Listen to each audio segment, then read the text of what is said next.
మీరెప్పుడైనా కోట్లాది దీపాలు ఒకేసారి వెలిగిన దృశ్యం చూసారా? ఆ కాంతిలో మనసు కరిగిపోయే ఆ అనుభూతి అదే కోటి దీపోత్సవం. ప్రతి సంవత్సరం కార్తీక మాసంలో భక్తి టీవీ నిర్వహించే కోటి దీపోత్సవ కార్యక్రమం హైదరాబాద్లో ఎన్టీఆర్ స్టేడియంలో ఘనంగా జరుగుతుంది.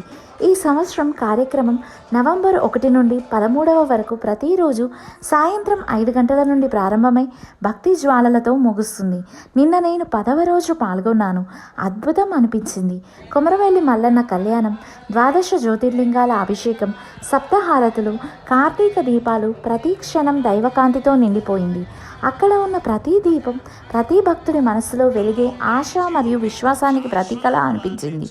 అంత అద్భుతంగా ఈ మహోత్సవాన్ని నిర్వహించే భక్తి టీవీకి నా హృదయపూర్వక కృతజ్ఞతలు. కోటి దీపోత్సవం కేవలం ఒక కార్యక్రమం కాదు, మనలోని ఆత్మదీపాన్ని వెలిగించే అనుభూతి. మీరు ఈ కార్యక్రమంలో ఎప్పుడైనా ప్రత్యక్షంగా పాల్గొన్నారా? మీ అనుభవాలను తెలపండి. హర హర మహాదేవ, శంభో శంకర. Thank you.